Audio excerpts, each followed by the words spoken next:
अरे बाप्पा, ओळखलं की नाहीत मला? हो, मी तोच तुझ्या मंडळाचा एक रिटायर्ड कार्यकर्ता. माझ्यासारखे बरेच कार्यकर्ते रिटायर्ड झाले मंडळातून, काही घरच्या जबाबदारीमुळे, तर काही मंडळात चाललेल्या चुकीच्या गोष्टींमुळे.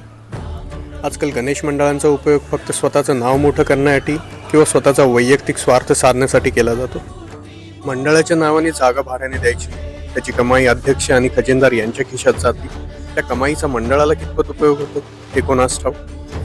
मंडळाच्या वर्गणीच्या पैशातून ट्रिपा केल्या जातात, त्या ट्रिपमध्ये विधायक कामं किती होतात कोणास ठाऊक. पण याचा अर्थ असा नक्कीच नाही बाप्पा की सगळेच असे असतात.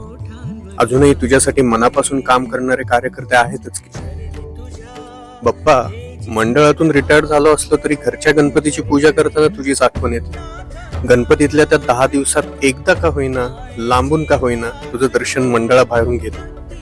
तुझ्या आगमनाची आतुरता आणि तुला निरोप देताना होणाऱ्या वेदना आजही तेवढ्याच.